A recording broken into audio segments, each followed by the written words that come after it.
Today I will be doing a quick review on the 8BitDo. I bought mine on Amazon by a seller named Fastnail because it came with the adapter cable needed if wanting to use it when in handheld mode. I'll post the link in the description. Let's get started.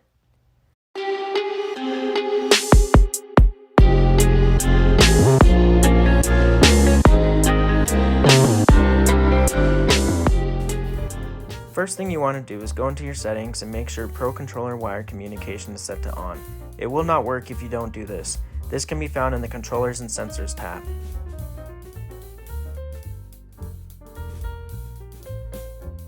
Open the box and you'll get the USB-A female to USB-C male adapter cable. Next you have the actual 8BitDo. The styling draws directly from the old NES Mario games, the classic brick. It is textured and feels well made.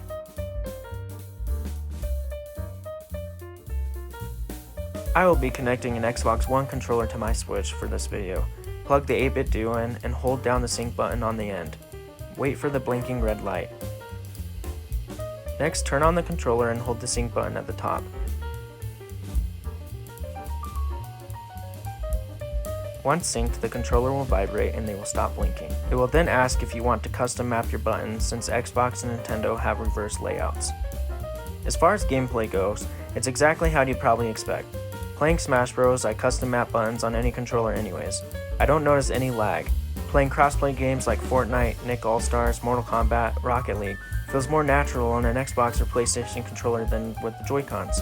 For these games especially, I'd recommend the 8BitDo.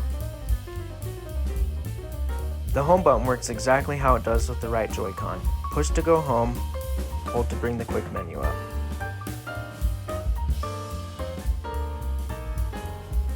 One thing that only sometimes works is Wake the Switch. I could not get it to replicate for this video, but every so many times it will wake the Switch. But if you turn the switch on manually, it will quickly connect. Overall, I'd say the 8BitDo works fairly well and is worth the investment, especially if you already have an Xbox or PlayStation controller laying around. It's cheaper than a Pro controller, and it's multifunction. You also don't run the risk of drifting your Joy-Con controllers, which we also have a video on if you want to check that out. If you have any issues with trying to get your controller to connect, you can try to go to 8BitDo's website and updating. If you've been thinking about getting an 8BitDo, I'd recommend it. Thank you for watching, and check out our other videos.